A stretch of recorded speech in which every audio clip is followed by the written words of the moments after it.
नमस्कार, आप देख रहे हैं जगदूत राष्ट्रीय हिंदी समाचार पत्र का चैनल जगदूत न्यूज।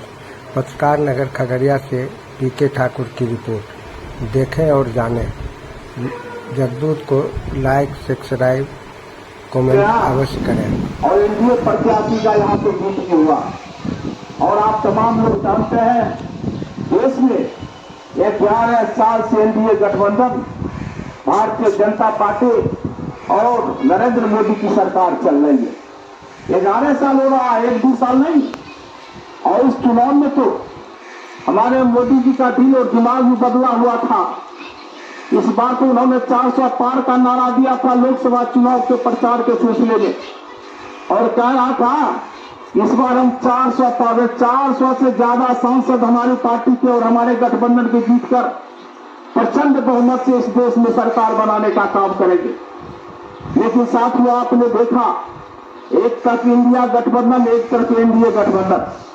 लेकिन इस बार हिंदुस्तान की जनता इस लोकसभा चुनाव में तो खासकर एनडीए गठबंधन को करारा तमाचा लगाने का काम किया। जो मोदी जी सपना देते थे, उस सपना को हिंदुस्तान की जनता चकनाचूर कर दिया। कैसे चकनाचूर कर दिया? दो चुनाव जो हुए 2014 से, आज नहीं 2014 से मोदी जी देश के प्रधानमंत्री है। आज 2024 चल रहा। आप समझ सकते हैं, लगभग 10 साल से ज्यादा। 2 चुनाव तो जीत गया, ये तीसरा चुनाव में फिर बने। साथियों, 2 चुनाव में हिंदुस्तान की जनता ने प्रचंड बहुमत सिर्फ भारतीय जनता पार्टी को दिया था, और भारतीय जनता पार्टी को अकेले बहुमत हिंदुस्तान की जनता ने लगातार 2014 का चुनाव, 2019 का चुनाव स्पष्ट बहुमत दिया था। लेकिन एनडीए दल के समर्थन से सरकार बनाए। लेकिन इस बार साथियों, इस लोकसभा चुनाव में भारतीय जनता पार्टी को हिंदुस्तान की जनता ने 100% बहुमत नहीं दिया। एनडीए के समर्थन से सरकार बनी है और आज देश के प्रधानमंत्री बने हुए, और दूसरे तरफ एक मजबूत विपक्ष, जो लगातार सरकार की जन विरोधी नीति का पर्दाफाश लोकसभा के अंदर कर रहा है। लोकसभा के अंदर साथियों, मैं आपसे सवाल करना चाहता हूं। इस सरकार ने कहा था कि देश में जो है तो महंगाई घटाने का काम करेंगे। आज महंगाई आसमान पर चला गया। डीजल, पेट्रोल, गैस सिलेंडर, जब देश के प्रधानमंत्री मोदी 2014 में जब प्रधानमंत्री बने थे, उस समय क्या था?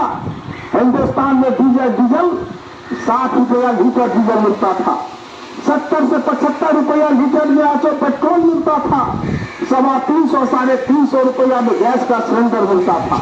और आज जैसे 2024 में आज 100 रुपया, 55 रुपया लीटर गैस आज डीजल मिल रहा, 105 रुपया के लगभग आज पेट्रोल मिल रहा, 1100 रुपया में गैस का सिलेंडर मिल रहा। और खाद्य पदार्थ का चर्चा आप क्या करेंगे? जो गरीब मजदूर खाते हैं, आज आलू पर प्याज का भी दाम कम नहीं है, 50-60 रुपया किलो प्याज मिल रहा, आलू मिल रहा।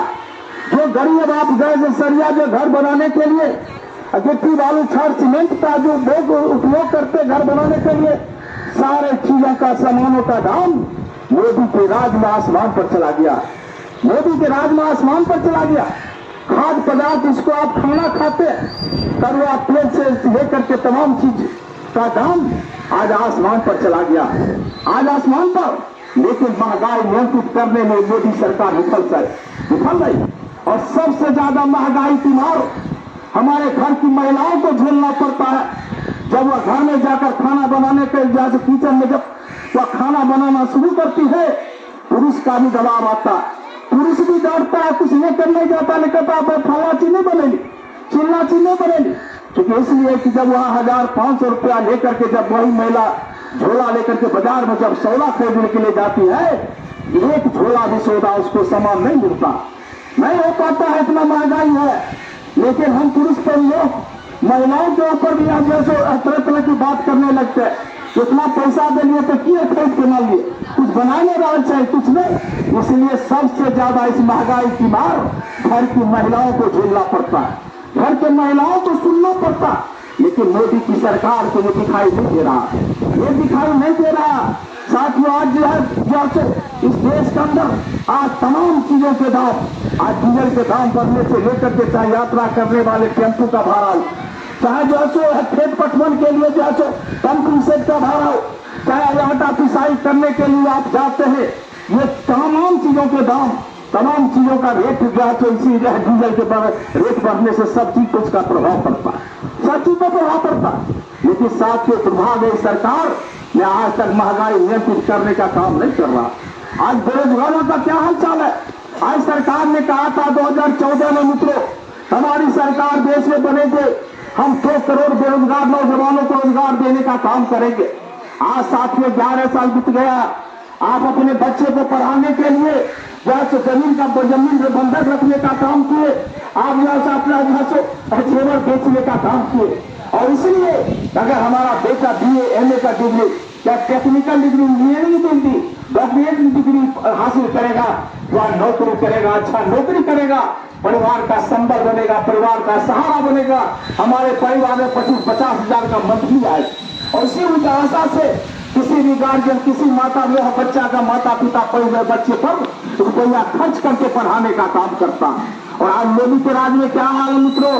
आज नौजवान BA और MA का डिग्री लेकर, टेक्निकल डिग्री लेकर दर का ठोकर खा रहा है, कहीं रोजी रोजगार दिखाई नहीं दे रहा, कहीं तो रोजी रोजगार नहीं।